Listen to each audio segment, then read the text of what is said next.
ya. Tolong didatakan kerusakan rumah terutama di tiap desa. Rumah siapa namanya, setelah itu rumahnya rusak ringan, rusak sedang atau berat. Sebenarnya ada kriterianya, Pak. Kriteria kalau kita di Google juga ada kriteria rumah ringan, sedang, berat dari BNPB, ya, terhadap gempa. Beda dengan kasus di Aceh, bukan gempa tapi hujan lebat 5 hari berturut-turut, lumpur semua. Kita hitung lumpurnya. Kalau ringan itu 20 cm lumpurnya, sedang 20 sampai sekian senti, 40. Kalau berat tuh 60 ke atas. Dan kenapa tidak ada bantuan pemerintah? Untuk yang rusak ringan itu berapa? 15 juta. Itu. Rusak sedang itu akan dibantu 30 juta. Rusak berat itu akan dibantu 60 juta. Kalau rusak berat nggak bisa dipakai lagi, dibangunkan oleh pemerintah, BNPB yang bangunkan, indeksnya 70 juta. Di sini rata-rata tanahnya tidak terbawa, ya, seperti dalam kasus di Sumatera itu yang di pinggir tebing habis, rumahnya masuk ke jurang, nggak bisa dibangun lagi di situ. Pemerintah harus carikan tanah untuk bangun. Atau di pinggir sungai, sungainya habis, pinggir-pinggirnya semua terbawa arus satu kampung. Ada yang begitu. Kita nggak mungkin bangun sudah jadi sungai dia. Kita harus carikan tempat. Nah, kalau saya lihat untuk Nagekio maupun di Flores seluruhan, ya, di Manggarai Timur, Manggarai Barat, Manggarai yang saya lewati, rata-rata itu rumahnya retak atau rumahnya hancur, ya. Tapi tanahnya masih ada di situ. Jadi bisa dibangunkan di situ. Ini akan lebih cepat ini. Lebih cepat. Tinggal kecepatan itu tergantung data yang dipakai. Dan data ini tadi kecepatan itu mulai dari kepala desa, rumahnya siapa yang rusak, rumahnya rusak ringan, sedang, berat. Karena ada biayanya beda. Kalau ringan, sedang, dikasih uang, bangun sendiri, rapikan silakan. Kalau seandainya rusak berat, ya, diberikan 60 juta atau 70 juta, 2 tahapan itu biasanya. Kenapa 2 kali? Nanti uangnya dipakai beli motor. Ada yang kejadian tuh. Rumahnya nggak jadi, setelah itu beli motor, nggak punya duit untuk rumahnya, datang lagi minta. Maka dikali 2 tahapan. Kalau mau bangun sendiri boleh, mau dibangunkan BNPB, Badan Penanggulangan Bencana, juga boleh. Dan umumnya kalau saya lihat di sini, di tempat yang itu juga. Kecuali kalau dia di pinggir jurang, mau pindahkan, ya mungkin pemerintah harus cari tanahnya, BNPB bangun rumahnya. Ya. Saya tahu juga nanti ada datang juga banyak dari donatur-donatur yang juga mau berpartisipasi membantu. Ya. Ada. Saya dapat informasi dari Menteri Perumahan Pak Maros Sirait. Beliau lagi menggalang para donatur untuk membangun. Itu akan bisa lebih cepat lagi. Lebih cepat lagi itu. Karena menggunakan uang sendiri. Kalau uang negara kan ada prosesnya. Nah, itu kecepatan bangun sangat tergantung dari kecepatan Pemda untuk mendata. Jadi nanti Pak Sekda, tolong seluruh yang kepala desa, camat bergerak mendata ringan, sedang, berat, putuin, dan setelah itu direkap semua kepada pemerintah kabupaten. Setelah itu pemerintah kabupaten nanti koordinasi dengan kejaksaan dan polisi terutama, ya, penegak hukum, minta tanda tangan juga mereka. Ya, usulan untuk apa nama itu perbaikan atau pembangunan rumah warga yang terdampak di Nagikeo. Per desa, per kecamatan, per desa di breakdown. Ringan, sedang, berat. Jangan jumlah aja, jangan. Nanti kalau cuma jumlah aja lambat nanti. Ringan, sedang, berat. Setelah itu ya per nama. Setelah itu tanda tangan tadi. Bupati, tanda tangan Kajari, tanda tangan Kapolres. Kalau Dandi mau ikut juga tanda tangan bagus. Setelah itu diserahkan nanti kepala BNPB nanti, yang akan, timnya sudah ada di sini di Nagikeo, tim BNPB. Nah, setelah itu badan bencana ya. Setelah itu nanti akan turun badan pusat statistik di kabupaten juga ada. Oh malah ibu. Ya ibu ini saya bantu kita bu. Cepat sekali kerja di Aceh kemarin bu.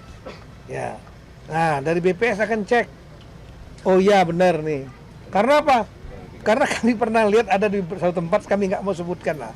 Itu 11 satu orang 11 kali dimasukkan. 11 kali dimasukkan. Nah, ini nggak boleh. Ya. Itu ditemukan oleh BPS tuh. Nah, jadi nanti Ibu verifikasi. Begitu dapat, cepat juga pasukan Ibu verifikasi, validasi.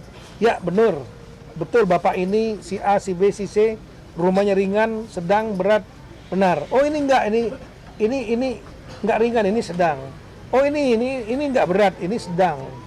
Nah, itu begitu Ibu selesai, sudah langsung akan dieksekusi, artinya dibantu oleh dibayarkan oleh BNPB. Anggaran BNPB. Tapi di balik itu ada juga mungkin yang punya usaha. Mungkin warungnya rusak ya. Dia punya warung rusak. Itu bisa dibantu juga. Nelayan mungkin ada yang perahunya rusak. Itu bisa dibantu dari Kementerian Sosial, itu ada namanya dana bantuan stimulasi ekonomi 5 juta. Bisa diusulkan juga Menteri Sosial. Tadi sawah katanya ada rusak. Nah ini tolong didata Pak. Setelah itu Bapak nanti buat usulan juga sama kepada BNPB ya, yang orang timnya ada di sini. Udah di Nagikeo, udah setiap 7 kabupaten ini kepala BNPB sudah taruh orang. Dia koordinasi sama BPD. Anak buah Bapak. BPD tandem sama BNPB. Nah, untuk kerusakan lahan pertanian juga disampaikan supaya Menteri Pertanian bisa turun timnya untuk membantu. Ya, itu saya lihat nggak terlalu luas tuh. Berapa hektar tadi?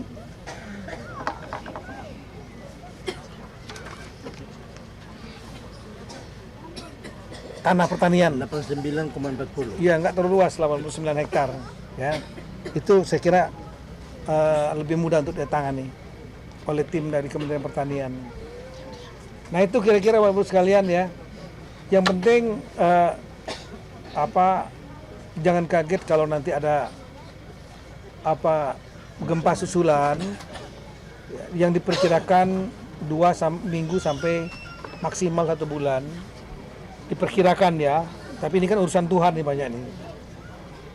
Dan itu memang terjadi karena untuk menuju stabil. Supaya permanen, duduknya permanen dia, lempengannya, piringnya ini. Dan yang peristiwa kemarin bukan peristiwa tsunami yang patah begini, turun. Ya, tapi ini ada pergeseran lempeng yang membuat fenomenanya bukan tsunami, tapi piring seperti air ini, piring yang air di laut menjadi naik turun naik, kan dia bukan sekali kan. naik begini, naik begitu. Di Labuan Bajo juga sama, lebih dari 5-6 kali. Surut, naik lagi, surut, naik lagi, surut, naik lagi. Kalau kasusnya di Aceh, Batah, sekali set tsunami, itu selesai, kembali. Nggak lagi datang surutnya lagi, nggak datang lagi pasang, gitu kira-kira. Kemudian ya di pemerintah akan berusaha, listrik sudah, tadi udah BBM yang perlu, dan kemudian dukungan sembako, makanan yang utama. Dan setelah itu saya minta tolong pemerintah kabupaten pendataan yang penting, rumah-rumah yang rusak ringan sedang berat. Kita bersyukur jalan sudah terbuka, ya, lebih ringan lagi. Jadi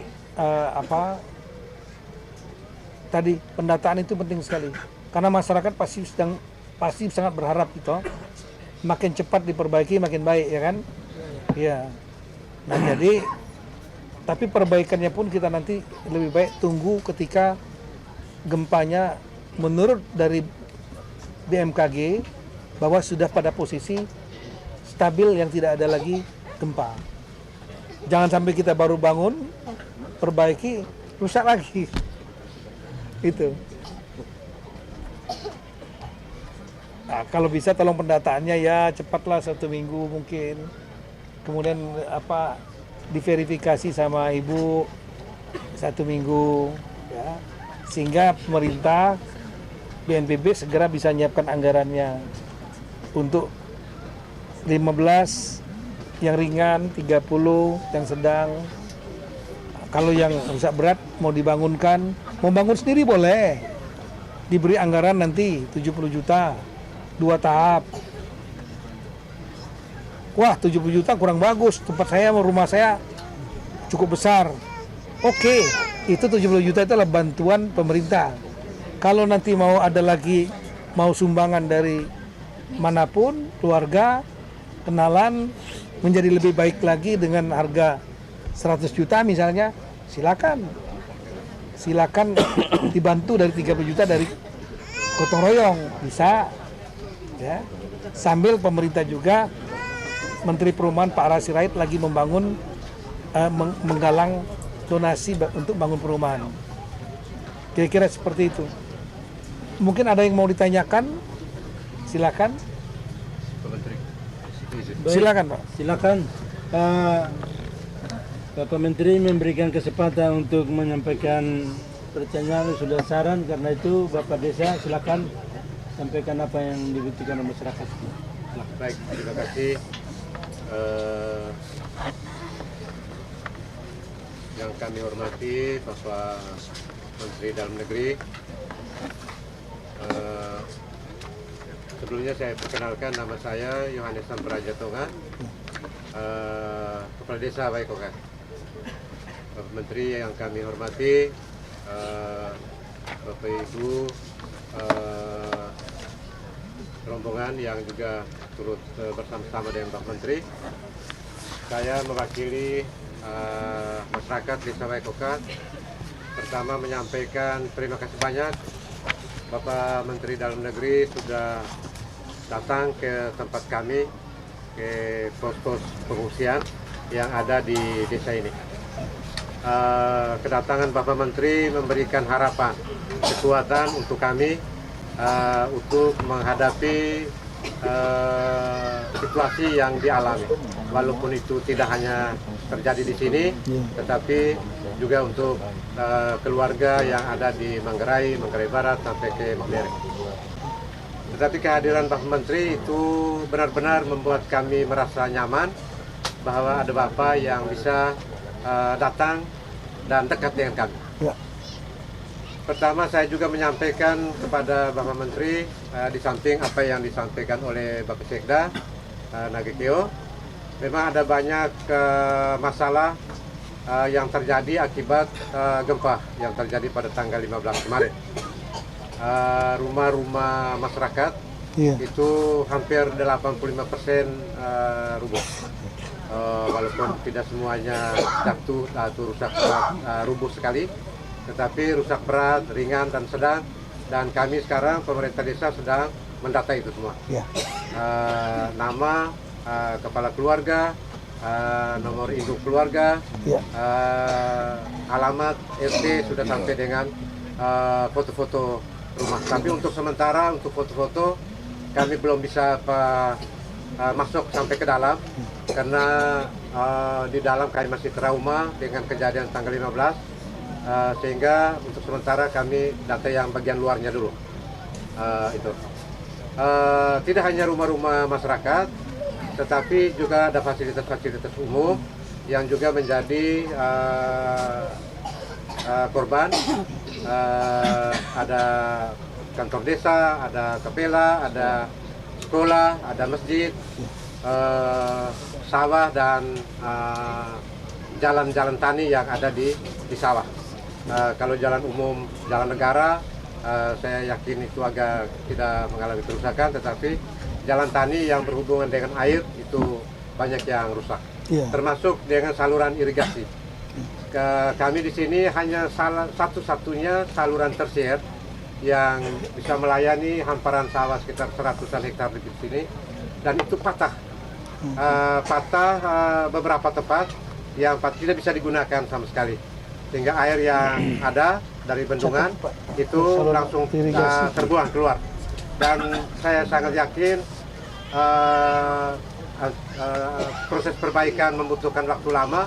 Itu berarti tanaman padi yang sekarang ada di sawah itu otomatis mengalami kekeringan. Itu ada banyak yang menjadi keluhan masyarakat di tenda-tenda. Pompa, Pak. Kami di sini jumlah pengungsi di desa, khusus desa Waikokak itu ada 1.766. 1.766 ada dalam 384 keluarga dan terbagi dalam 9 posko tenda-tenda. Ada tenda yang jadi seperti ini, tetapi ada tenda yang dibuat oleh masyarakat yang pakai terpal, ikat di pinggir pohon kayu, sehingga dirasa kurang layak untuk bisa ditempati di tenda-tenda pengungsian seperti itu. Sehingga mungkin itu yang untuk tenda. Sesudah itu juga kekurangan sembako, karena kami dapat bantuan sembako dengan data yang ada, karena masyarakat yang ada di posko-posko ada yang jumlahnya banyak sekali dan ada yang jumlahnya sedikit, karena atas kemauan, kedekatan dan paksa mereka mengungsi lari dari gempa. Itu ada yang tidak semuanya terbagi dalam kelompok-kelompok yang sama rata gitu, sehingga ada. Tapi kami tetap berusaha untuk melayani mereka, sehingga sembako, air minum, karena air yang dari PDAM sekarang mengalir ke sini itu keruh, tenda, tidak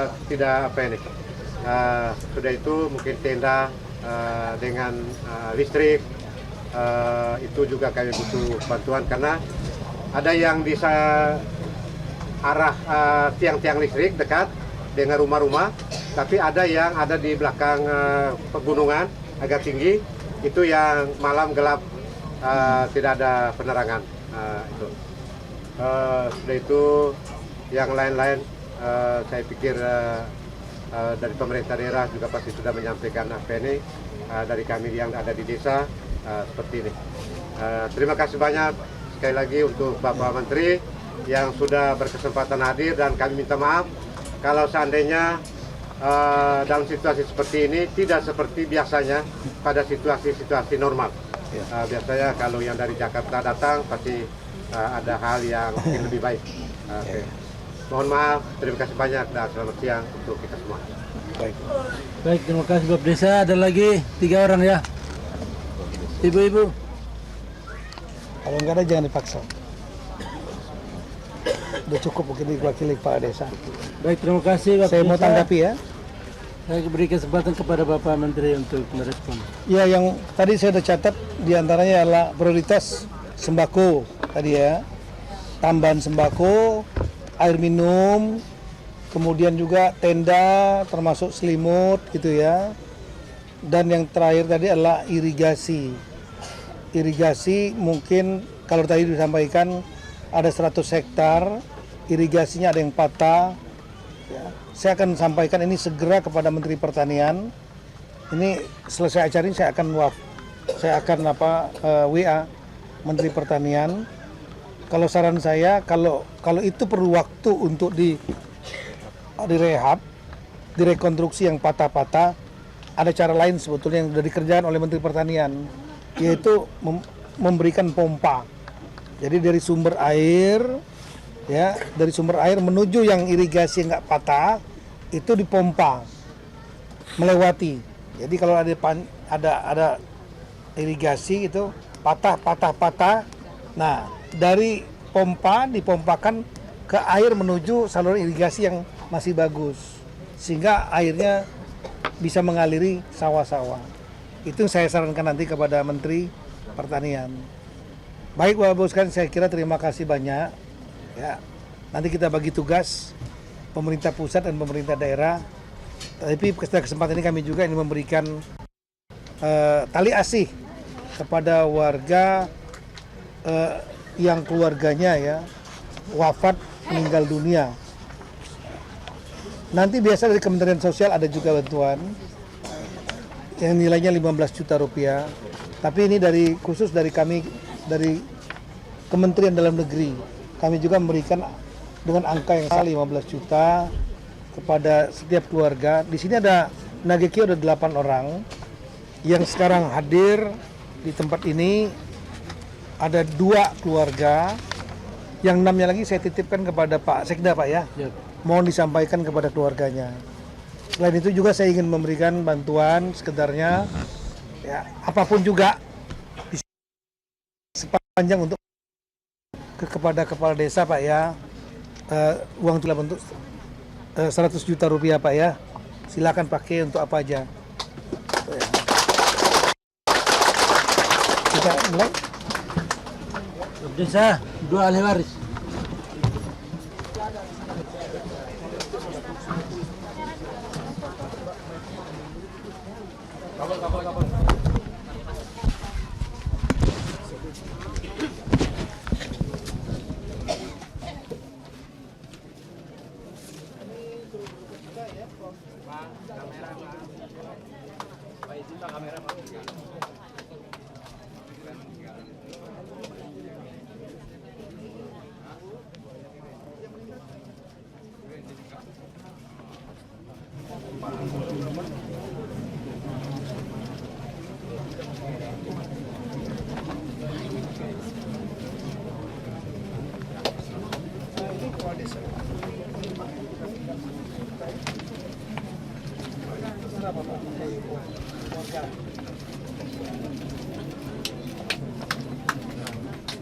Ini Pak Sekda saya titip ini 15 kali 6 ada seperti kita nanti sampaikan kepada keluarga ya.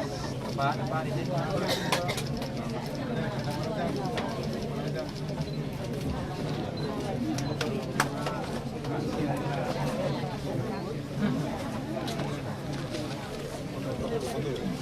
Download Metro TV Extend sekarang.